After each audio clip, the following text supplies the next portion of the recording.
And we are live, back with another Boxing Squared live stream, the first for 2021. I'm having to get used to saying that, but this live stream is going to be a little bit different. So I put out a post to the community tab on YouTube, basically asking, who do you want to see me sort of talking about, previewing for 2021, looking to do a limited series, and you answered the call. So this video, or this live stream should I say, is going to talk about Fabio Wardley and Alen Babic. And I guess before I go any further, so a belated Happy New Year to you. So this is the first Boxing Squared live stream for the year, and it is something different from the normal laundry list of topics that I might be covering through. And as I said, this stream focusing on just two fighters, Fabio Wardley and Alen Babic. So it will be the first in a small series that I'll do, focusing on fighters that you told me that you wanted to hear about, talk about in a live stream. So, and just be clear, so this is not a live stream talking about a potential fight between Fabio Wardley and Alen Babic. It's just a live stream where I'll be talking about the two. They're not necessarily about them facing each other. So just wanted to clear that up from the beginning, because some people will probably from the thumbnail take it to be that I'm suggesting they should be fighting. I'm not. These two are just guys that I'm coupling together for the purpose of this one stream. And thank you to all those who did respond to the community post with the fighters and topics that you wanted me to cover off in this series of live streams that I'll be doing in the next couple of weeks or so. And you may have noticed that the heavyweight schedule is awfully light right now. So these targeted live streams will give us something to get our teeth into, to discuss. And if you're listening back on archive, thank you for tuning in. And if you're here live, and I'll just get back to my window here. So we've got Reed Smith, first man in. Yes, you were. So Happy New Year to one and all who've joined here.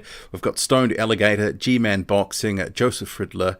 Hello to one and all. We've also got Right Hook Boxing in the building. So G-Man Boxing and Right Hook Boxing, they both have their channels. Great channels. Watch them both. So if you don't know who they are or what they're all about, I do suggest that you do check them out. So the first fighter that I'll cover off is going to be Fabio Wardley. So I'll just get back to my notes here and a couple of things that I was looking to do. So yeah, just a couple of things before we get into it. So for these types of streams, there is no set time. They'll go for as long as they go for. I'll just look to wrap things up once they come to a natural conclusion, and I'll be covering one fighter off at a time. And then I'll start with Fabio Wardley. I'll get to Alen Babic after that, but please keep it to the topic, as I won't be addressing other questions or comments unrelated to those fighters. And a shameless plug as well before we begin for my Patreon, where you can get exclusive Boxing Squared content. And the latest post just went up this morning, my time, 20 minutes on the situation of the titles for 2021 and my thoughts on that. So check it out at your leisure.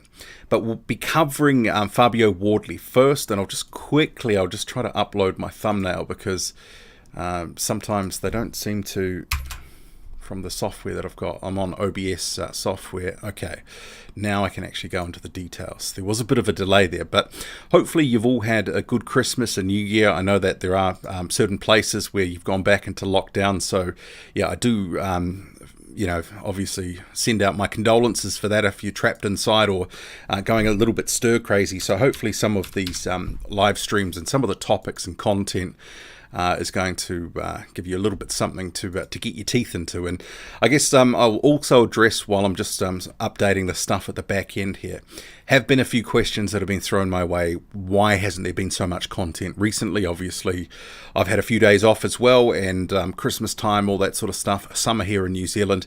It is a case that after 3.5 years of running the channel, and it is one of these things where 6 to 10 videos a week, it starts to it is a grind of sorts. So it has been nice just to, because I do work a full-time job as well, so it's been nice just to take a few days off. I think I only did about 2 or 3 videos in the space of about 2 weeks, but yeah, I'm trying to recharge, because I go back to work soon, but just needed to unplug for a bit, as it were. So I've just finished doing these things at the back end that I needed to do, so we'll crack into it. So Fabio Wardley. So what I'll do now, I've got a few notes that I've just sort of prepared here, and then I'll toss it over to you. So in terms of Wardley, if I can find my place here, where are we? So despite the pandemic in 2020, he was one of the few prospects that continued to develop. He had some good development fights, and he had step-up fights too, in the form of Simon Vallily, Richard Lartey. He was expected to win, and he did so, and in both cases in style. Although, there is a question mark about the way that Richard Lartey fell in that fight. But he stopped him in a couple of rounds. And also with that Vallily fight, he picked up the English title. And with Wardley being managed by Dillian Whyte, there will be another opportunity for him to be on a big card, and relatively soon in the first half of the year, we're expecting to feature on that Povetkin-Whyte rematch undercard. And overall, there's a lot to like about Fabio Wardley, the way he's been guided, his potential upside. He's only just turned 26, just a month or so ago. And on my prospect board, he's now, after his couple of recent wins in the latter half of 2020, he's entered my top 10. And I guess he could climb a lot higher depending on what he does in the next year or so. But with that in mind, what is next? Who is next? He is still in that building phase, so I think it's totally acceptable for him to be picking off some former names, that are on the slide. You can think Lucas Brown, that fight's almost been made, or guys at domestic level, maybe a Cash Ali, a Nick Webb, something like that. Give them the opportunity to face for the English title, and I think he can probably beat both of those guys. But I'll turn it over to the comment section now. So let me know, what do you make of Fabio Wardley? How is his 2021 going to look? Still getting used to saying 2021. And who do you want to see him face in 2021? If there is boxing anytime soon, who should he be facing? What does his 2021 look like? So we will get to Alen Babic at the after we sort of wrap up here. But yeah, drop your thoughts now about Wardley, and we'll talk about it. So I'll get back to the comment section now. So Joseph says he likes the look of Wardley and Babic. Both look like they have good fundamental skills. Wardley looks like he could improve very quickly and be very skillful in the future. Yeah, I mean, I like that comment for the fact that Fabio Wardley, he only had a few, blue-collar, white-collar fights, whatever it was, I think 4 of them. He is a guy that at 26 years old with a limited sort of background in the sport has progressed very quickly. I mean, just to look at him fight, you wouldn't think that he is a guy that has really had no real sort of introduction to the sport. It's only been in recent years, in the last 4 or 5 years, that he's entered.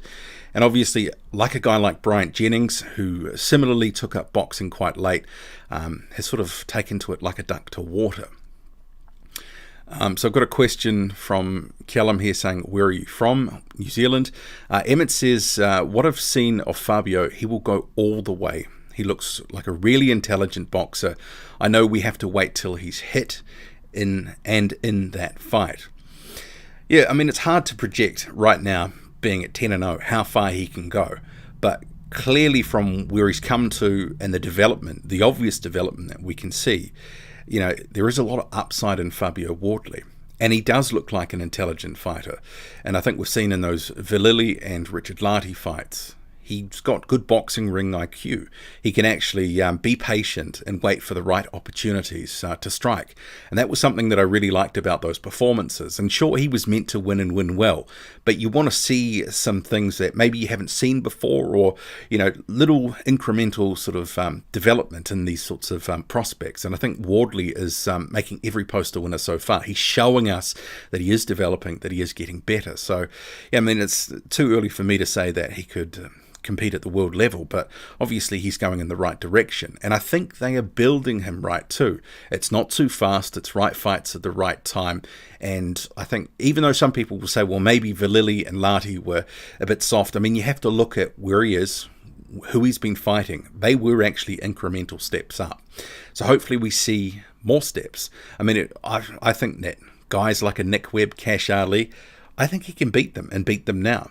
I think there is that sort of level of opposition that it wouldn't be a bad thing just to, for a year or so to see him, continue to develop facing those sorts of guys before maybe stepping up to a slightly higher level. I mean, maybe you could argue that he is ready for British level at the moment, but, I guess with these prospects, there's that old saying, it takes years to build fighters up and just 10 seconds to tear them down. So I wouldn't like to see them, rushing him too quickly. I think at the moment, he's been sort of pushed along at the right pace. So we've got 31 in the building at the moment, so thank you for joining me for this Boxing Squared live stream. So this one is a little bit different, as I sort of said at the start of the live stream. So if you've just tuned in, so the idea is that I'll be doing a limited series of these sorts of live streams focusing on different fighters. For this one, I'm coupling together Fabio Wardley and also Alen Babic. So those were two of the fighters that in a community post that I did, people said that they wanted me to talk about. So there's a whole bundle of other names that some of them, maybe it'll just be them that I'll do in the live stream. But for the purposes of these two guys who were mentioned, I thought, well, they're both Dillian Whyte managed fighters. Let's couple them together. We can talk about it. They're going to get some opportunities on white cards. So, I mean, while there's, a little bit of uncertainty in the UK about, heavyweight fights in general and different cards, these heavyweights are going to get opportunities when they do resume, because Dillian Whyte has that platform with Matchroom to get them on his cards, the control of those cards. So Stoned Alligator says, Fabio looks decent, would like to see him get a proper test to see potential flaws.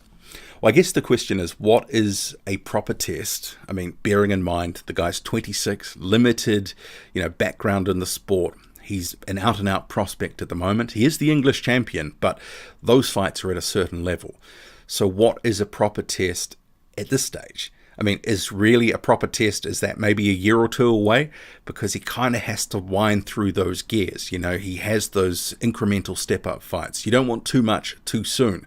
I like how he's been guided so far. So we will get to, someone's just said Babic is a proper popcorn fighter. We'll be covering Babic, a little bit later on. So do, keep your gunpowder dry on that one. So Lawrence Williams, he's in the building, so he also has his own channel. He does really good live streams as well, so do check it out if you don't know. He's got some great knowledge across pretty much all the divisions, or should I say all divisions. Do check out Lawrence Williams' channels. So Dodge is also commenting about here, Babic is no match for Wardley. Babic is the new Dave Allen. So just to reiterate, just to clear up any confusion, I'm not suggesting Wardley and Babic should be fighting. I'm just covering them off together in this video. But they're both Dillian Whyte managed prospects. So maybe down the line there's, maybe some scope for that. But I think Dillian Whyte will keep these guys separated for as long as absolutely is possible. Probably they aren't going to fight at any point. In terms of Babic being the new Dave Allen, we'll be discussing Babic a little bit later on. But at this point, if Wardley and Babic were to fight, I would certainly be favouring Fabio Wardley. I think, he's, even though they list him at 6'5", I'm not really sure he's 6'5". I think he's maybe 6'3.5", 6'4". I mean, there seems to be a lot of guys that are sort of inching their way up to 6'4", 6'5". That, I mean, I noted that someone had Derek Chisora listed at 6'3.5", 6'4", or something like that, but clearly he's 6'1", 6'2". Anyway, Matt says, hi from the UK, would like to see Wardley versus Hammer at the end of this year, maybe an Erkin Tapper beforehand, finish off some of the relics of the Klitschko era. Maybe, yeah, I sort of still see Christian Hammer as a guy that is around top 30 to top 40, something like that. He's always been a good sort of somewhere between top 15 and top 30 in his prime. He's a good yardstick. He'll give you a good fight. But it is a case that he is very tough, nuggety, slippery, and he can make you look bad. I think we just saw from that Tony Yoka fight recently, even though Yoka pretty much dominated the fight in a sense, he didn't look like he dominated the fight, if that makes sense. Even though he won pretty much all the rounds, it was a tough, ugly sort of fight. And it maybe exposed a few things in Tony Yoka's game that he has to work on. I would sort of think maybe Hammer is maybe more 18 months away, that sort of level. Possibly Erkin Tapper a year away. I still think that there's a step between those guys and where Wardley is that Wardley's still got to go through. And that's probably, the English-British level. I mean, Hammer in particular, he's definitely a good European level fighter. Erkan Tepe, I mean, really, we don't really know where he's at anymore, especially off the juice. So Terry says, greetings from Brisbane, where the weather doesn't feel like it's summer. Fabio Wardley has a lot of promise, a natural boxer. And I think his talent, obviously he's, the way that he fights, he does look very natural. He's taken to it like a duck to water. But I think with his athleticism as well, coupled with his natural ability, it's going to take him a degree in the heavyweight division. How far? Yet to be proven. But I think, there is no rush. I mean, sort of like Matt was just suggesting, maybe he could be ready for a hammer at the end of this year. Is that too soon, or is that about the right time? I mean, bearing in mind he's 26 years old with a limited sort of time in the sport. Yeah, I mean, you can make a case one way or the other. I mean, I don't mind that fight, but I think, there is a couple of, cogs type fights before he gets to that European level that he needs to have. So Dodge says, little off script, but do you know what's happening with this mediation? Do you know? Sorry, I'm not going to be answering anything other than Fabio Wardley or Alen Babic type questions in the stream. This is just targeted at those particular fighters, their 2021. So apologies for that, but got to keep it on script. So Stoned Alligator says he doesn't know if it's plausible promotions-wise, but maybe Wardley versus Vianello or Nathan Gorman. I think Wardley smacks up Vianello, if I'm honest. That's an interesting fight because I think after that Kingsley eBay fight against Vianello, maybe in a lot of fans' eyes that have been sort of following some of these up-and-comers, maybe Vianello's been just knocked down a peg or two, that people aren't so high on him. But perhaps that says more about eBay. But in terms of the talent and where they're at, I think just promotional-wise probably can't be made. But I think I would actually, we're talking about maybe there's, I am at least, a couple of fights that he needs before getting to that European level. I think Nathan Gorman might, squarely fit into that. That probably the next fight for Fabio Wardley is maybe not going to be too meaningful. It'll be something at sort of an English level. But, within the next year, I wouldn't mind seeing a Nathan Gorman fight at all. I think that would be a good barometer of really where Fabio Wardley is at. And Gorman as well, perhaps, if you give him a shot at the English title, there's something in it. It sort of seems to be with Nathan Gorman, Frank Warren really hasn't had a plan for him. And he's sort of, had fights at late notice. And he hasn't necessarily, I don't think, had the best treatment from his promoter. But that sort of fight, I wouldn't mind that for Fabio Wardley. So we've got a question there, say Babic fighting. So no fight locked in for Babic at the moment. No fight locked in for Fabio Wardley. So this live stream, we're talking about 2021 for these guys. Not necessarily fighting each other, just the two fighters that we'll be discussing in this video. So Will Stokes says, I rate Wardley highly. I think he may have more about him at this point than even Dubois. He has some good skills, although maybe isn't as a bigger puncher as his record would suggest. Wardley versus Gorman. That's interesting in terms of the punching power, because I wasn't necessarily sold on the punching power until those recent couple of fights against the likes of Wardley and Villili. And it did sort of make me question, how much power does he actually have? The Lati knockout looked, I don't want to say suspect, because, the way Lati fell wasn't natural, but something didn't look quite right about that, whatever it was. Also, Simon Villili, impressive stoppage, impressive finish, good predatory instincts in terms of getting him out of there. But yeah, I still need to see him against guys with better chins. Since Richard Lati lost to Daniel Dubois, I should say, it sort of seems to have been like, he had a bit of buzz coming off that performance because he managed to back Dubois up at one point, but it's all been downhill and just lost. He lost to Nathan Gorman in a pretty average fight, didn't put up much, in terms of the way of offense, and just seemed to be happy to get, through the fight. I question Gorman's punching power, but yeah, Fabio Wardley, he seems to have okay pop, but That is a good question. Does he have sort of that pop that would take him or, help him at the next level? It's a question. Right Hook Boxing says, Wardley has impressed me a lot. I like his progress. No rush for hammer fight, but I think he could win it.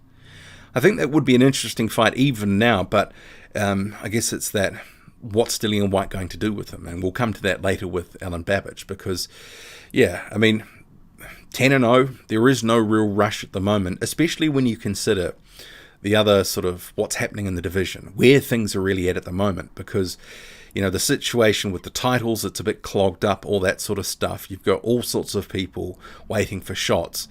I think at 26 years old, they can give him another year or two, maybe not necessarily at the level he's been fighting at, but those incremental steps to get towards that European level. I mean, maybe in 2022, something like that, you could see a guy like Wardley, maybe for the European Union title or the EBU main title, remembering that there's 2 titles that the EBU does administer. So Matt says, I see what you mean about being a year, 18 months away. Price, either versus Babic or Wardley, would be a fun fight, especially Babic.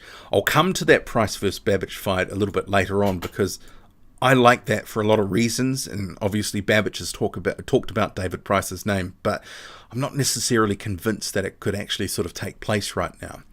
So thank you to the 57 in the building at the moment, wherever you are, morning, noon or night. Thank you for joining a Boxing Squared live stream. So this is part of a limited series of live streams that I'll be doing through January, bearing in mind the heavyweight schedule is pretty light. We've haven't really got much on the ledger of note for this month. So I'm intending to do some of these. Let's talk about, different fighters 2021, what their prospects look like, where they're at, where they're going. And for this first one, because I did put a post up on YouTube in the community tab, who did you want to see fight? Me talk about in terms of different heavyweight fighters.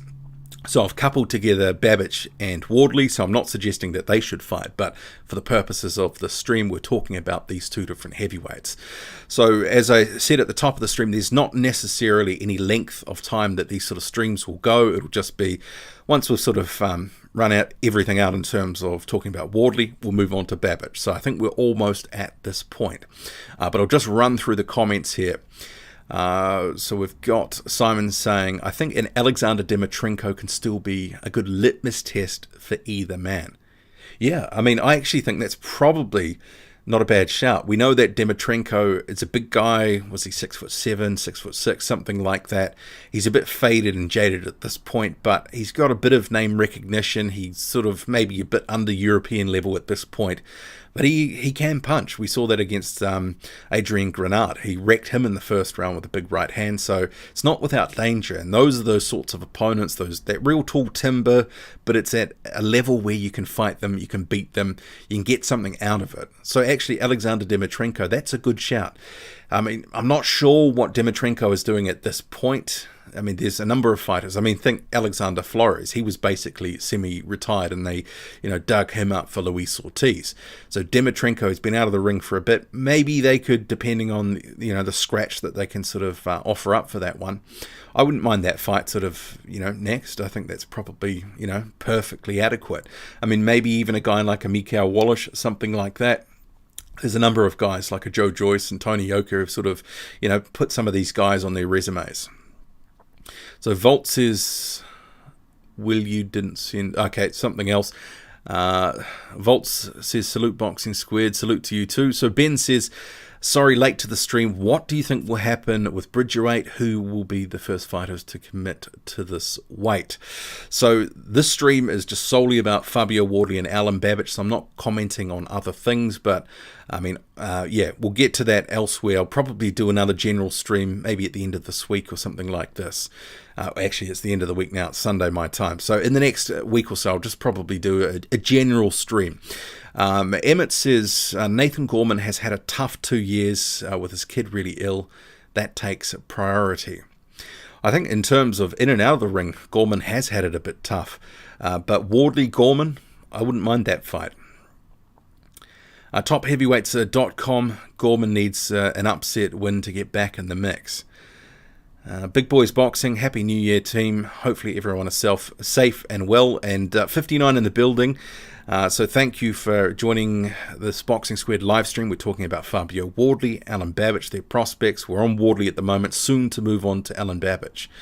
Will says, I reckon Wardley Gorman is actually fairly likely to happen quite soon, as I can think it's one of the clearest choices for Wardley to fight for the vacant British title. Be interesting to see. I mean, is Frank Warren, though, going to, because it probably wouldn't be on a Warren show, is he going to allow Gorman to sort of cross the street, as it were? These are some of the considerations that, you know, I mean, if it was ordered by the BBBOC, I mean, that's another story. D says, do you think White would let both his fighters fight? So I'm not suggesting that these two are going to be fighting. The stream's just covering their prospects for 2021. But if they were to fight, it would be some time away. Emmett says, Wardley is so smart in the ring, and with his punch selection, he doesn't rush in. He takes that half step back and picks his shots. And that's been impressive for a guy that has such a limited sort of time and career in the sport. So I think he is improving, and I think his tutelage, you know, he's making every post a winner so far. Caesar says, Babic is hilarious. I would like to see the Tasmanian Devil in the ring. We'll always watch his fights. Nicholas says, the problem with Dimitrenko is he tends to crumple under pressure pretty easily. Well, I think he realizes that's part of his role too. I think he is one of these guys, and I think Mikael Wallace sort of falls into that as well. They're there for the paycheck. They want to make it look good for a number of rounds, but ultimately they're going to crumble. But, you know, for a couple of rounds, they can put up a bit of an effort, a bit of defense, but then, you know, they know that their role necessarily isn't to win. So Unger says Dimitrenko, Kajanu, Lati will all take a dive to keep the train rolling forward. And that's another fight. I mean, we've seen Razvan Kajanu. He's appeared on a couple of UK cards with Frank Warren. That was, I think it was Gorman, and also Daniel Dubois. You could totally see for the right price, getting a guy like him in, who's what, 6'7".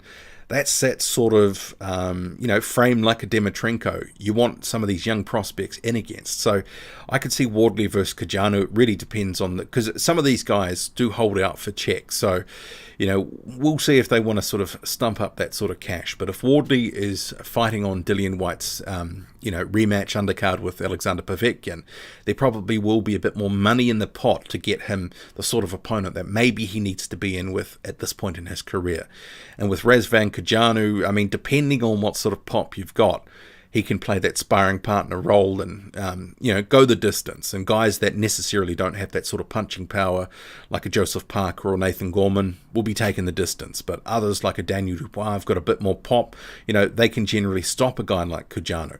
So Wardley versus Kajanu, it, you know, may not necessarily tell us all we need to know, but it's just another incremental step. I wouldn't mind that. Dimitrenko, there's other fights that he can have there at British level as well. Think Nick Webb, Cash Ali for the English title. I sort of think those are a decent sort of fights for him. Stone Delegator says Wardley versus Demirezian, solid European level fight. Yeah, actually, I mean, for a guy in Demirezian who gave F.A. Ajagba a really tough fight, you know, he's got a good engine, good punch selection, he's got a good chin. I think that would be a good test for him. And it probably would go the distance. I think Demirezian has proven from his amateur days as well that, you know, he's a tough customer. He's a bit undersized and necessarily doesn't have that, you know, big punching power. You know, he sort of lacks a bit of that. But that actually is not a bad fight for Fabio Wardley. So Woker Sam says, why you banned me for an opinion? I'm not sure what you're talking about. Toby Bartlett says, Boxing Squared, salute and Happy New Year to you and your family. God bless. And same to you, Toby. Happy New Year to one and all. So we've got 70 in the building at this point. So wherever you are in the world, morning, noon or night, I do thank you for joining this live stream. We're talking Fabio Wardley. We're talking Alen Babic. I think it's about time to get on to Alen Babic now. We've gone for almost half an hour on Fabio Wardley. So Big Boys Boxing says Fabio Wardley versus Justice Hooney is a mouth-watering fight. Also Hemia Hior versus Alen Babic. Well, Hior versus Alen Babic, that would be all action.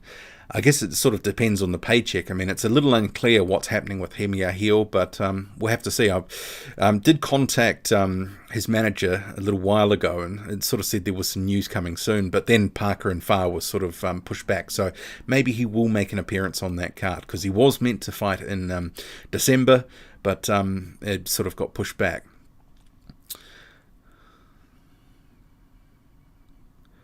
So Woker Sam says, my main channel banned on this channel. I don't know what you're talking about. I haven't banned anyone. So Alen Babic. So I'll just go to a couple of notes here. So we've got Alen Babic, who he signed with Dillian Whyte in 2019. He appeared on some Matchroom cards, which was Italy, I think it was, just from memory, without bringing that up. But it was really 2020 where his star started to rise. With just 3 fights, he really did become a prospect with a decent profile, especially in the UK, where he has been plying his trade, and with Babic also leaning into this alter ego that he calls the Savage, which has a seek and destroy mentality, and he looks to end fights within 3 rounds. A well-stated goal, 3 rounds or bust. I'm going to go at you, I'm going to get you out of there.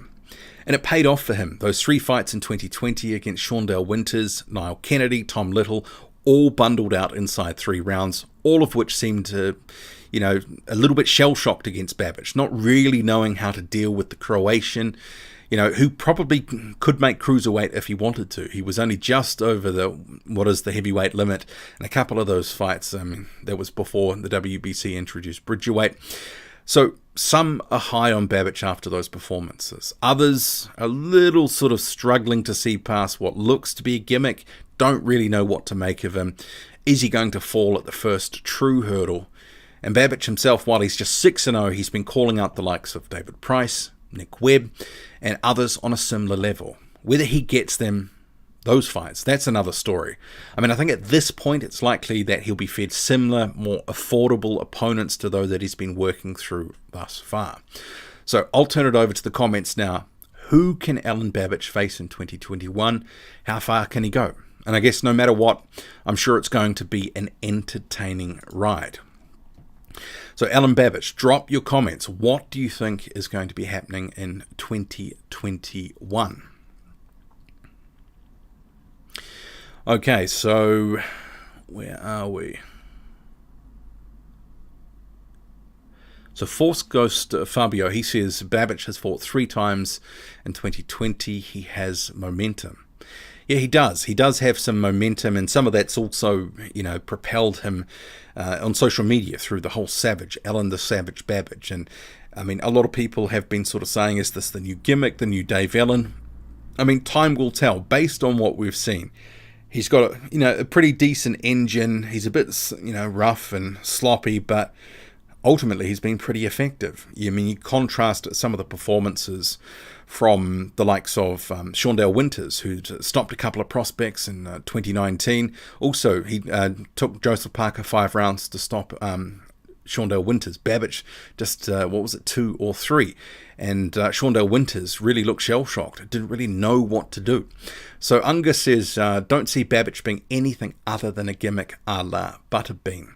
There is a little bit of that, and this whole, leaning into the Savage mentality, that certainly has garnered a lot of attention. But for what he's been doing, he's been successful and effective. So it's hard to knock him, in one sense that he's been doing the business and delivering on what he says he's going to do. But at the same time, we have to look, he's a prospect facing reasonably lowish level sort of opponents at this point. It's not like he's facing anything approaching top 50 guys at this stage. But, certainly he's been getting the job done, and it has been very impressive. So Terry says, Babic versus another slugger would be ideal. Hemi versus the Savage. Eddie and Lou can make that. Well, certainly I think in terms of, some of that comes down to money, but in terms of Hemiahil, that would be an opportunity. Because we saw he took a random fight, which was in Saudi Arabia the other year, knocked out Ali Qaiden.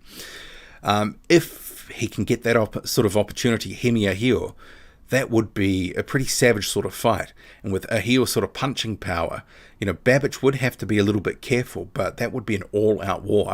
I really would like to sort of see that sort of fight. Whether it can happen, I mean, it's sort of remains to be seen. He was meant to be maybe fighting in New Zealand, but Babic versus Hemi Ahil, maybe that's not necessarily a fight that they would look to make immediately for Alen Babic, because I think Babic is looking at guys primarily in the UK, some guys that have got, some profile there that he can sort of fight against, beat. I mean, think the likes of Tom Little. Now he's looking at a guy like David Price. I mean, that could end one of two ways. Babic swarming Price and, ultimately having a lot of success, or Babic walking onto a big shot or several big shots and then ending up sort of, knocked into next week. Stoned Alligator says, I think Babic versus Gashi would be entertaining. If nothing, the two would be trying to take each other's head off from the start to finish. And I think a lot of people forget, and this Senad Gashi was a fighter that I sort of thought, well, that could potentially be an opponent for Babic. And Matchroom have used him before, but when Gashi's been up against the likes of, Carlos Takam, and I think also Derek Chisora, he was wary of them, the power and what they do, because he didn't want to get smashed. I mean, when he fought the guy, other guys like in Germany, like Tom Schwarz, he was just all over Tom Schwarz. But I think a lot of people forget Senad Gashi, for the first, 15, 16 fights of his career, was basically doing what Alen Babic was doing. It was just walk forward and try, seek and destroy. And I think after 15 or 16 fights, he was 15-0, 16-0, all first or second round knockouts, something like that. He was just, seek and destroy. And Babic has kind of taken up that similar sort of mantle.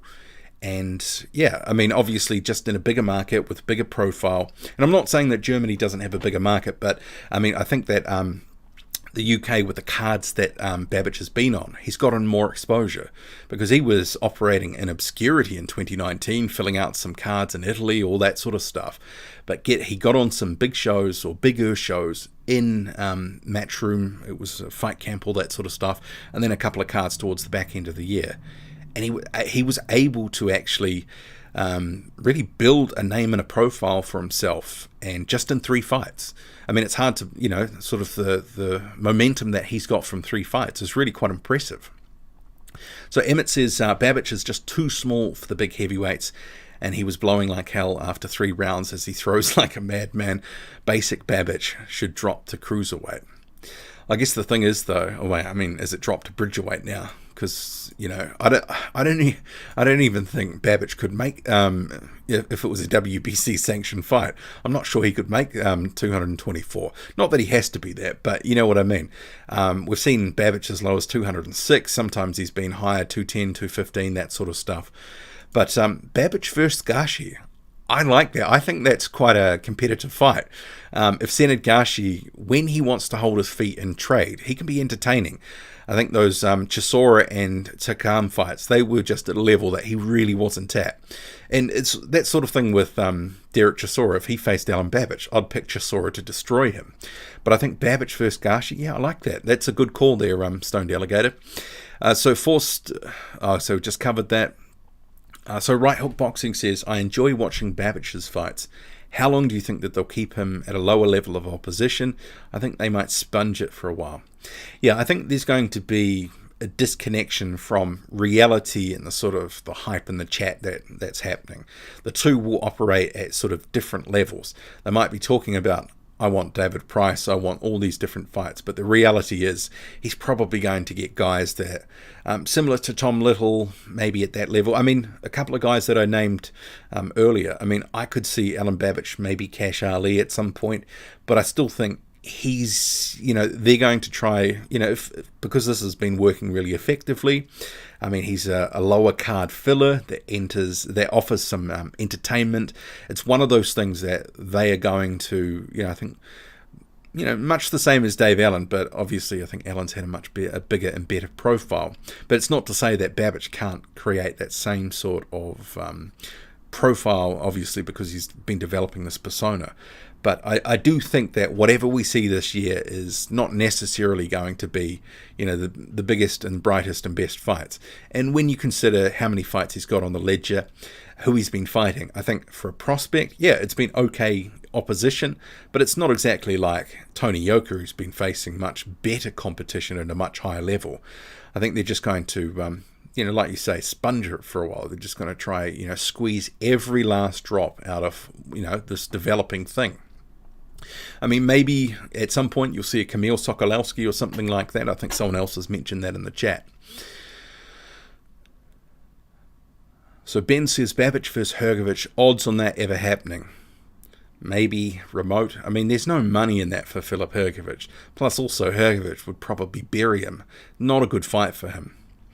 We've got some other comments here. Babic should definitely go to cruiserweight. He could do something there. Possibly, but I think at the end of the day, he's looking at money. That the heavyweight division, there's just more money and opportunity there. And if he can, he's found this niche, if he can work it, he probably gets bigger paydays than he otherwise would elsewhere. Toby says, I love the Savage. What a breath of fresh air. Love his attitude. Not the best boxer, but he is what he is, in my opinion, Savage Army.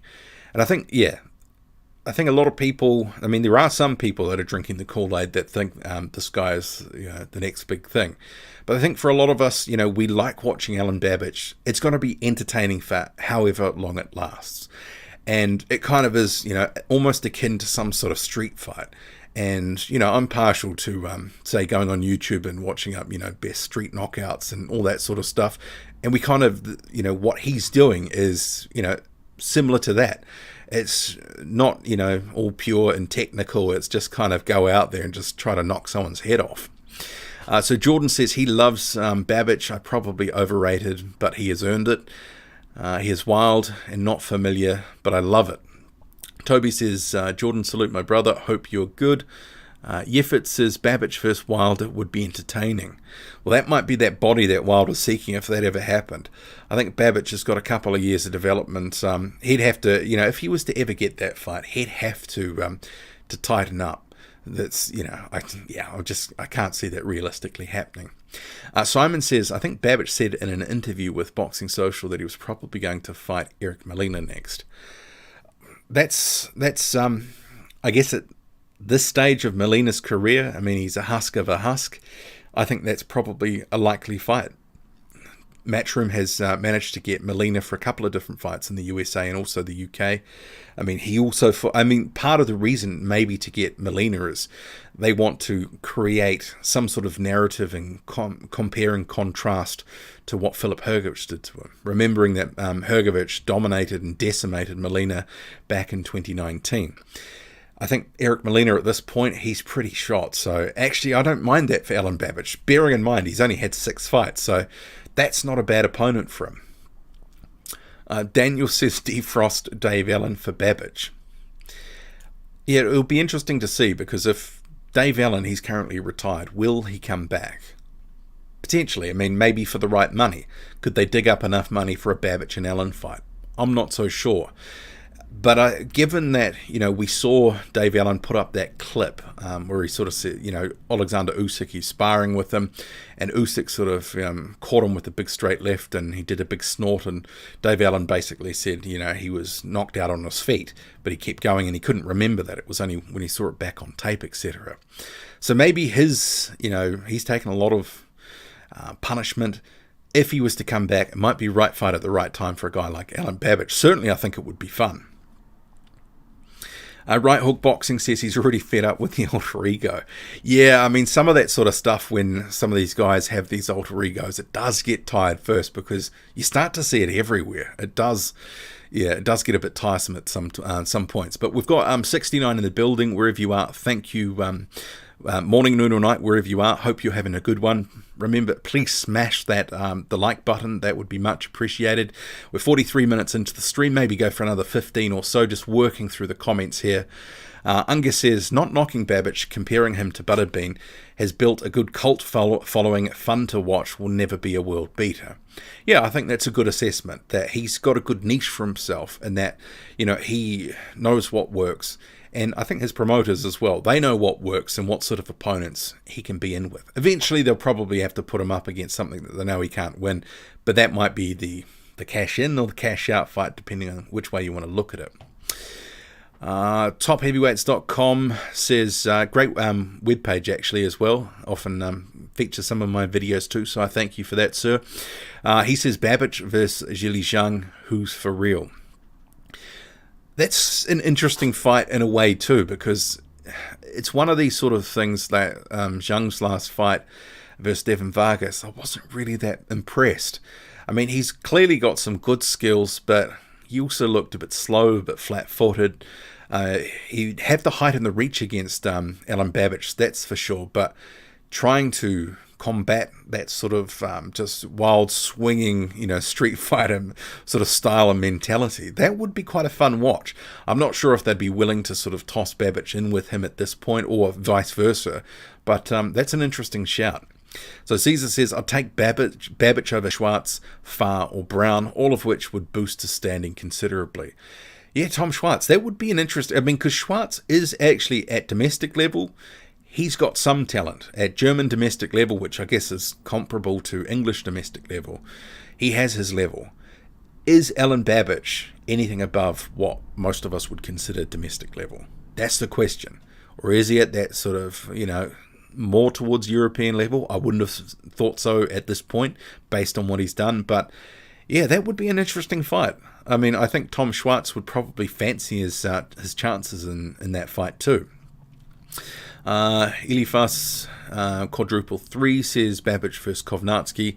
That would be really fun. 3 rounds will not happen at this stage though. That would be fun. Babic versus Kamil Sokolowski. See, I don't mind that fight, but I think it's one of these sort of fights that it wouldn't happen. I mean, for traditional prospects, and we've seen Kamil Sokolowski face Victor Vikhurst in the past year, also Zan Kosobutsky, he's a measuring stick, a yardstick for certain fighters at a certain level. Generally, the top prospects, a lot of top prospects have been facing him. But Babic versus Sokolowski, because Sokolowski is maybe a bit more durable than some of the guys that Babic has been facing. He's maybe technically a bit better as well, and I think he's better than his record suggests. Maybe that's not the right sort of style matchup that they'd be looking for, but I don't mind that fight, and that would tell us more about Babic, but I'm not sure they would put him in with him.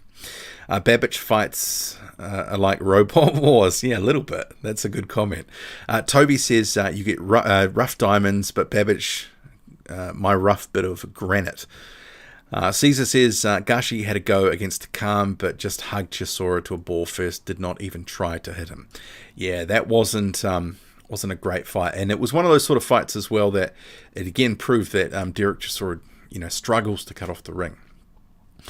Jordan says you really can't plan for a wild man, just hope he wears out.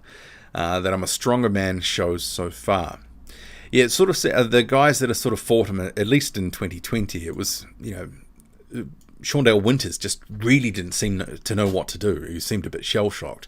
Niall Kennedy, a little bit the same, but you knew that his chin was a little bit suspect coming into that. A guy like Tom Little, also a bit of a suspect chin.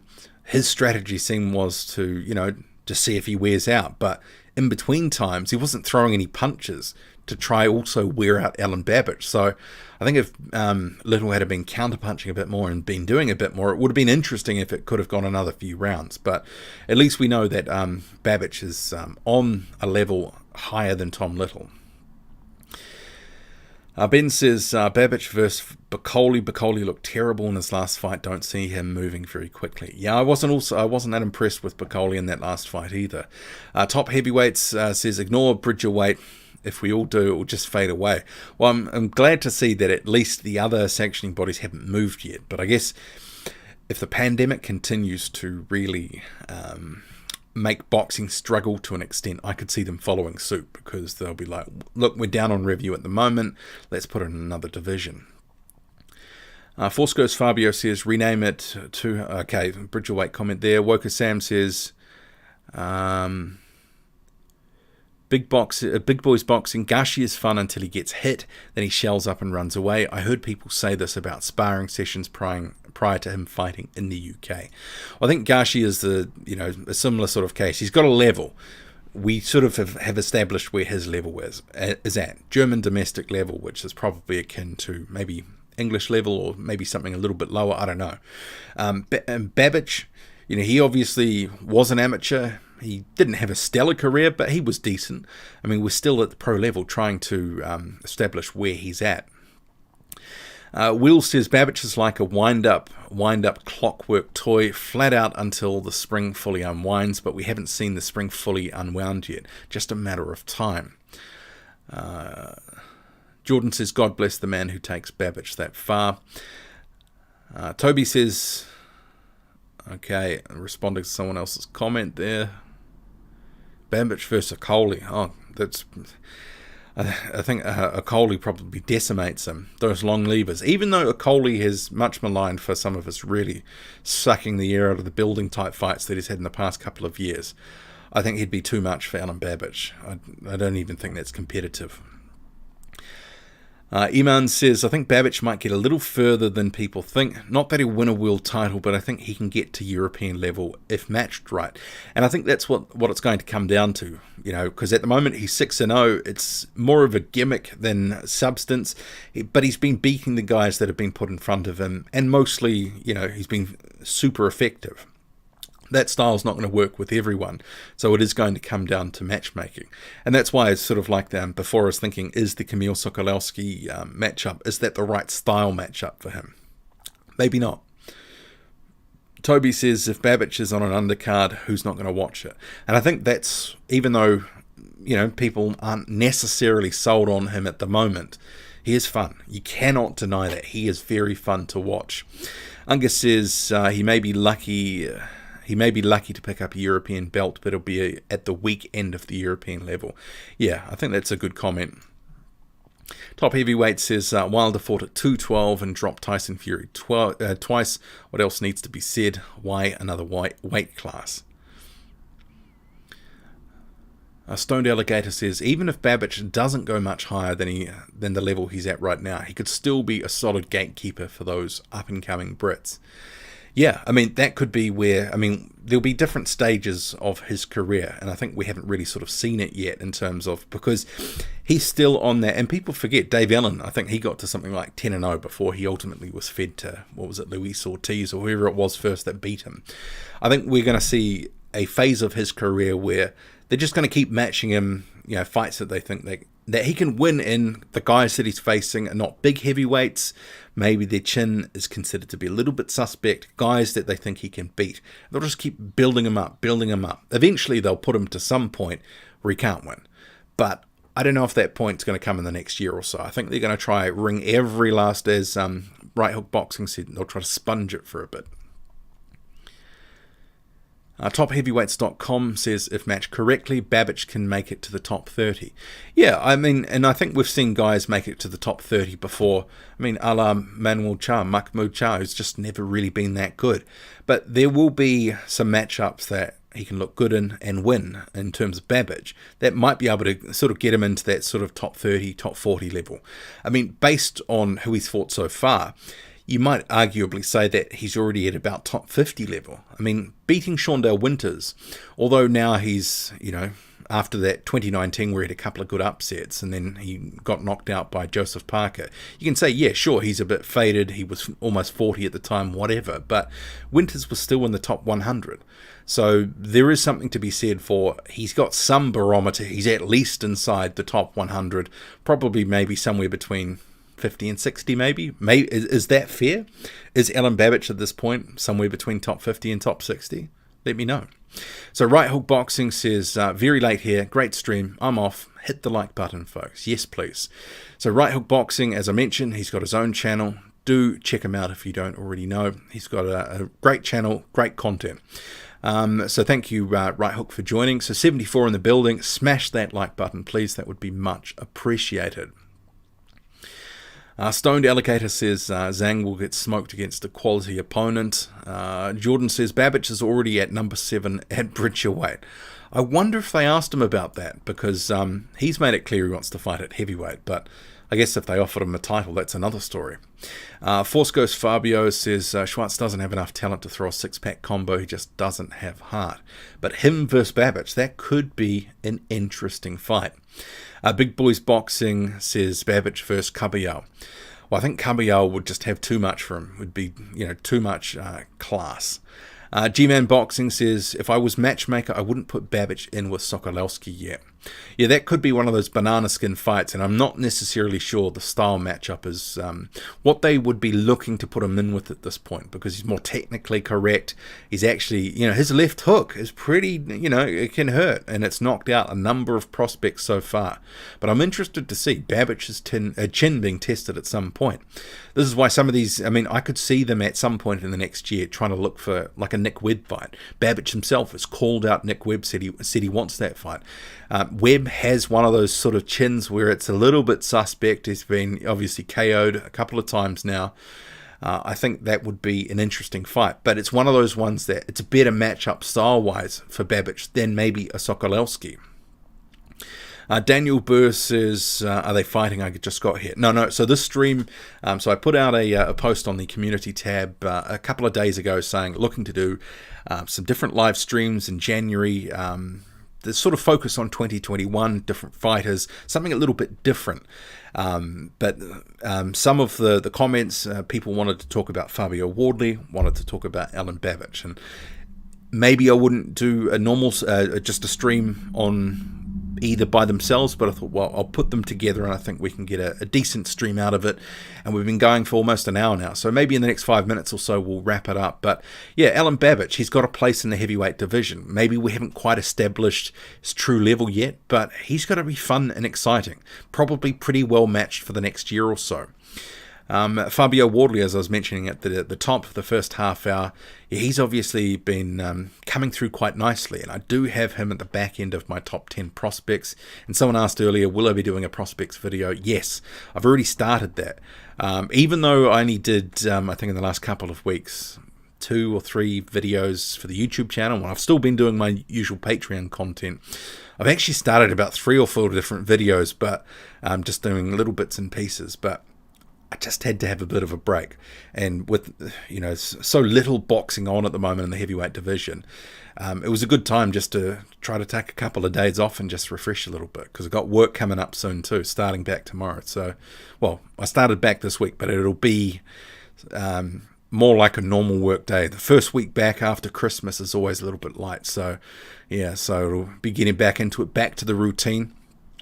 I think people forget as well, having a YouTube channel, it is actually quite a bit of work, and just keeping up with things, and the daily stuff. You got to go to Instagram, get your different clips and other bits and pieces, keeping up with the news.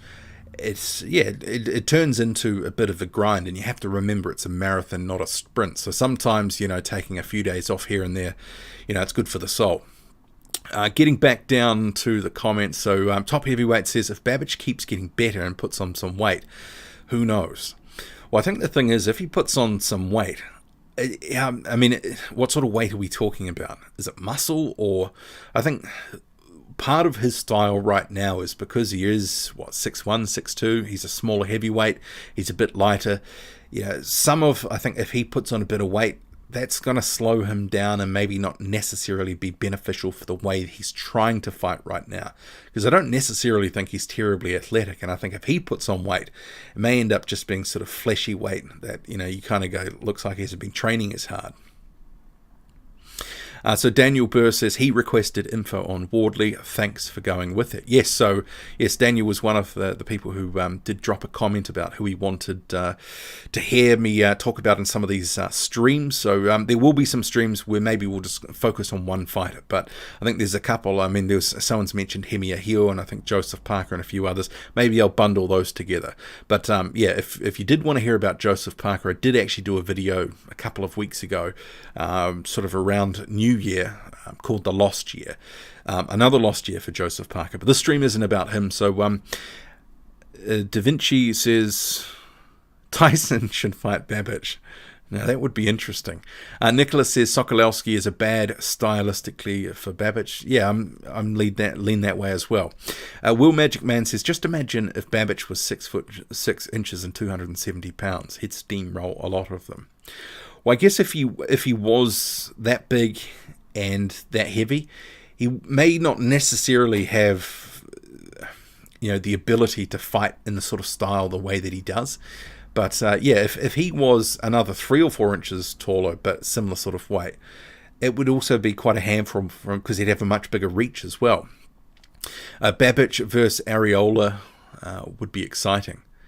And that might be a case where Babic would find some real tough resistance. Areola, even though he's a husk of what he once was, he can still hang with guys that sort of like that style. I mean, he took a beating from Adam Kovnarski, didn't really go anywhere. Christopher Lovejoy versus Alen Babic. I would favour Alen Babic to stop Christopher Lovejoy there. I'm not convinced about Christopher Lovejoy.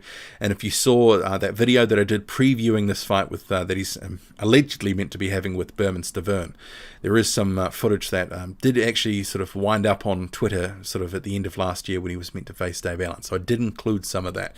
Pretty straight up and down and basic. No frills, no special effects with Lovejoy. At this point, until proven otherwise, he's a complete con man. The Rally Slag says, stop doubting Babic. Well, if they put him in there with opponents that we know the true level of and that they're at a decent level in the heavyweight division, people will stop doubting Babic. At the moment, is it more style over substance? It's a fun and exciting fighting style, but he's not fighting anywhere approaching the best of the division. This is why people are doubting him, because a lot of these guys like Niall Kennedy that he's sort of fought, you know that their chins are a bit suspect. Tom Little, these guys have been stopped before. So Babic can, he can stop us doubting through his performances. If he keeps rolling and he starts, upping the level of competition to a point where we go, actually, he's at a pretty decent level, he's at European level, people will stop doubting him. I don't think he'll ever be a champion, but he's going to be fun for however long he lasts in the heavyweight division, fighting the way that he's fighting. So Unga says Eddie ain't going to be rushing Babic into any big step up soon. He's going to feed off what he's got, and that means no risk. Yeah, and I think for the next year or so, we're going to see more of the same. Well-matched fights where he is going to be, on the surface, it'll look like it's going to be somewhat competitive, but some of these guys, maybe don't have the best defense, maybe don't have the best chins. They've lost at a certain level. They've been knocked out before. Expect that. TopHeavyweights.com says Babic is top 60. Yeah, I think that's roughly about where he is, top 50 to top 60. We need to see, bigger wins against bigger names for him to really climb a little bit higher. It's kind of like, I see Jermaine Franklin. It's that sort of same situation. Franklin's, saying all these sort of things, but he's fought guys, some of which he's arguably lost to. You've got Jerry Forrest, you've got Rydell Booker, you had Pavel Sauer, but fighting those guys doesn't make you necessarily a top 20 or a top 30 fighter, and that's the same for Alen Babic. So what he's done, he's beat certain guys at a certain level. Shaundale Winters was probably inside the top 100. Yeah, Babic has got a place. Maybe it's top 50, top 60, somewhere there or thereabouts. So Jordan says not going to happen, but Usyk versus Babic would be make or break. I think ultimately Alexander Usyk would probably make Alen Babic look silly, but that's fight's never going to happen. But yeah, I probably wouldn't have paired those two names together, but it's an interesting fight to think about. Unga says, I don't make lists, but off the top of my head, Babic isn't top 50. So Unga says David Price versus Stefan Merchant Coman. Arcane Rhythm says, great stream, bro. Thank you for watching and listening. Joseph Bacon says, great content. You keep boxing alive much more than Hearn. Salute. Thank you for that. Will Magic Man says, it looks like Babic has already won our hearts. Yeah, I know that some people, there was a comment before saying stop doubting Babic. there is, I think even, because I do doubt sort of how far he can go, but I like the guy. I mean, I think sometimes there is a position from some fans that, it all has to be one way, that it's all has to be, you have to praise the guy to the nth degree. But, I mean, I can still doubt the guy, but still like what I'm seeing.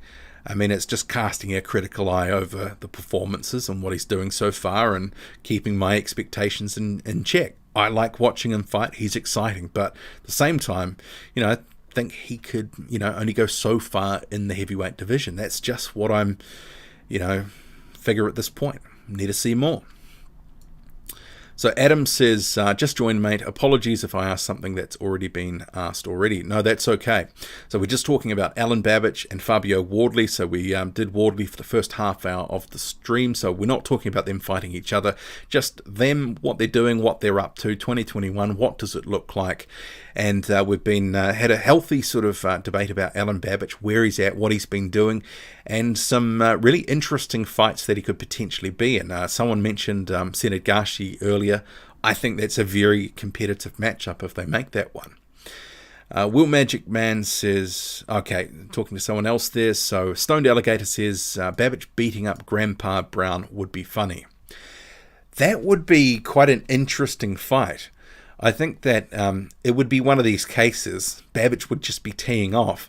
But there is also a case to say, would they make that fight because Lucas Brown, is a bit slow and sluggish, and he still thinks he's the top heavyweight, which he is clearly not. He is a journeyman just without the journeyman record. I think that would be interesting because Brown's punching power. But, I think Babic would clearly go in a favourite. I mean, just like Fabio Wardley against Lucas Brown. I think Fabio Wardley at this point, Brown is food for him. Adam says, Brown, Kajanu, Ustinov, good opponents for Wardley. Yeah, I think all of those guys, I mean, we were talking about some of those guys earlier, Kajanu, Brown as well, but Ustinov, that's another sort of tall timber type name, and I think he's only so far in his career right now where you can go, actually, he's still in the phase where he's picking off some former guys who used to be something that you can actually go, okay, that's acceptable. Maybe you don't want to see too much more of that, but I mean, just think Michael Hunter just fought Alexander Ustinov just a couple of years ago. It was a mismatch then, but it is what it is. I mean, some of these fights, Joe Joyce fought him. I mean, I think actually if the paycheck's there, Ustinov will take it. I actually don't mind that. There's some of those fights, other people mentioned Dimitrenko as well, Kajanu. I think some of those guys, the tall timber, it's a good, it's incremental. We're not saying it's the best fight, but for that point, getting some of those, really tall guys that if you're truly going to the top of the heavyweight division, you're likely going to be facing along the way. Top heavyweight says big heavyweights have advantages, smaller heavyweights have different ones. That's why it's a special division.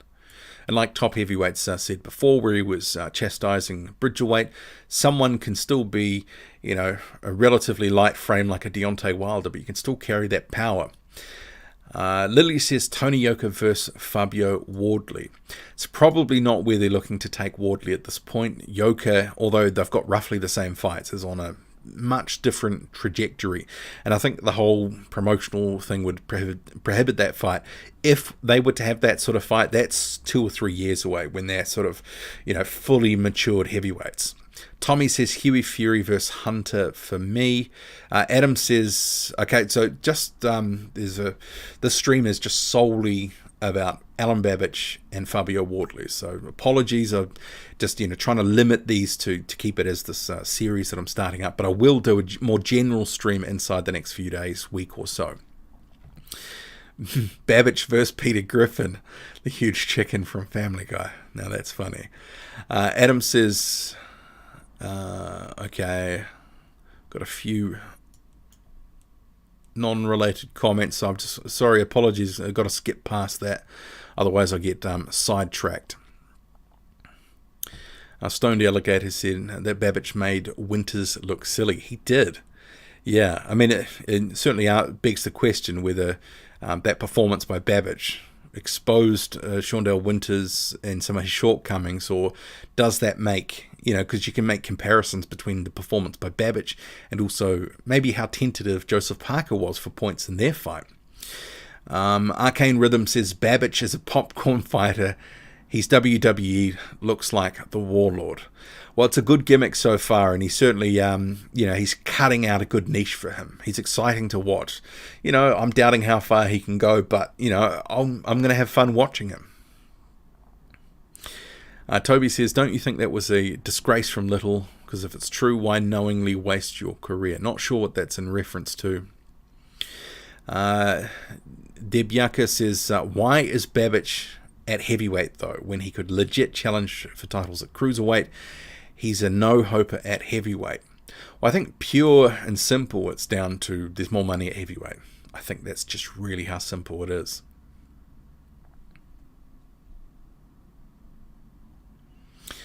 Unga says, for anyone mentioning Brown's name, go watch his fight with Hopper. He needs to hang him up.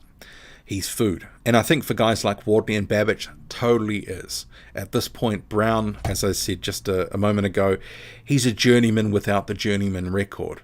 And the fact that he was starched by Dave Allen in 3 rounds, or whatever it was, that tells you all you need to know as well. Poe says, do you think that Hrgovic vs. Babic could be made if Hrgovic beats Hunter? If the Hunter fight happens in February, March, Hrgovic could fight Babic in the summer. And would have an IBF final eliminator in the winter. I just don't think Babic, they're not in the same place right now. There's no money in that fight for Hrgovic, and Hrgovic would just blow him away. I mean, you want to have that Babic fight if you're Hrgovic in your first, half a dozen, 10 fights, not when you're already ranked. I mean, there's nothing there for Hrgovic and Babic. I mean, Babic is just feeding off Hrgovic's name by calling him out at this point. He's going to get decimated and wrecked if he ever faces Filip Hrgovic.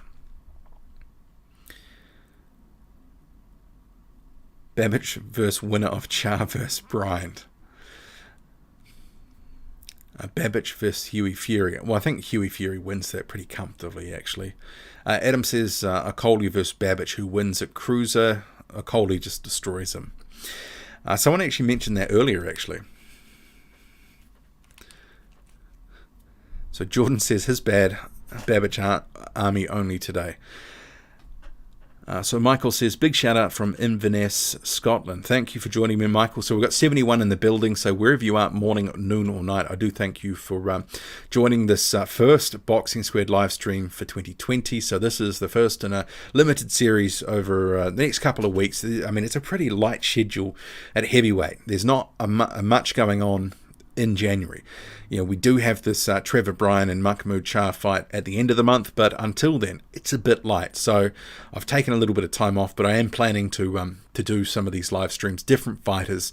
And if you go to the community post that I put up on YouTube, you'll see, and if you do want me to cover different fighters or whatever, go find that post and drop something in there. So some people had said Fabio Wardley and Alen Babic, so this is the first of maybe, I don't know, half a dozen or 10, or I don't know. We'll try to do one every few days on a few different things, coupling together some of the, because these two guys wouldn't necessarily have done a stream just by itself, so I thought, well, I'll couple these together. But it's actually gone on for a bit longer than I expected, so we're over an hour now. So I do thank you for joining in on this one and contributing to the discussion. So Toby says, Tom Little's comment was Little saying Babic's fight was the first fight where he came in shape. Well, I think that was, was he 230 or 231 or something like that? It was some of the better shape of his career, but at the end of the day, he didn't perform. He didn't perform in those other fights. MMA Champ says Babic versus Hrgovic in Croatia is a big fight. L-Dog as commentator. Yeah, I think what would be a more appropriate fight if you were really going down to sort of have a Croatian, versus Croatian, Peter Milas. Make that fight with Babic. I think that's a more competitive fight at this point. Debyaka says, if Babic is purely at heavyweight for money, when he could knowingly challenge at cruiser, isn't that dishonourable? Beatable champs currently have belts. Yeah, the thing is though, is there a lot of money at cruiserweight? Not really, and it would take him a lot of time to position into it. I mean, he's only turned pro in the last couple of years. He's got to pay his dues. Let's face it, probably at cruiserweight he would get beaten and probably not have made the sort of money he's starting to make right now. Babic versus Tommy Hearns. You mean Tommy Hearns, who's what, 50 or 60 at this point? Lily says, maybe Babic versus Gerald Washington could show us what level Alen is at. Washington is decently tall too. Yeah, that's not a bad fight, but probably he's probably not going to be matched at that level at this point. I mean, Washington is what, somewhere between top 30 and top 40 at this point. He's on the downslide, but he's also at PBC, so I'm not sure we're going to see him sort of getting, I mean, unless he's a promotional free agent, but I'm not sure that they're level, looking for that sort of level of risk for Babic right now. If Babic continued to win for another year or so and was actually upping the opponents, maybe when he's at 12, 13 and 0 and, you know, Washington's probably dropped another fight or something like that, maybe that's the time they'd make that. Probably not now. I think they're looking at guys that are more domestic level at this point, that sort of level of talent. Adam says Babic beats Keane. Babic versus Milas. Yeah, I mean, I think that's the more appropriate of the two fights. And if he beat a Peter Milas, then you can go, wow, you know, maybe they could build up to some sort of all-Croatian Babic versus Hrgovic. I don't think Hrgovic really needs him at this point. Unger says Babic couldn't beat the title holders at cruiser and will make more money as a sideshow at heavyweight. Yeah, well, that's basically how I see it. So Will says, thanks for another great stream, BS. Babic would love you for this. Salute all in the chat and have a prosperous 2021. So Kamal, if you come back to another stream, so I'm only covering Babic and Fabio Wardley in this stream, so it's not a general stream, but I will be doing another one. But no, he's not. He's a promotional or network free agent at this point. He was never with PBC. He's with Warriors Boxing and was at Euro Boxing. Rio Babic, this is one of Alen Babic's biggest fans. Heavyweights are slow, and this is why Babic is succeeding. Mike Tyson started his career by coming out and destroying his opponents by outworking them. Babic would chop down Hrgovic. He is slow. I think you're maybe overrating where Alen Babic is at, but I agree with some of that sentiment. At the lower end of the 200-pound sort of range, with what he's doing at about 6'1", he's there or thereabout in terms of height range. With the matchups and the style matchups that he's had so far, it's an opportunity for him to be in fun fights and look good and really use that style where he just goes all out. He's got to be in some fun fights. Okay, so we're 1 hour 16 into the stream, so I'll wrap it up there. But thank you for, someone just said, would Babic beat 2009 Valuev? No, I don't think so. That's a good comment to end the stream. But thank you for joining, one and all. Please smash that like button on the way out. Thank you again, and yes, I'll be back in another day or two with another stream. So, yeah, thank you. 71 in the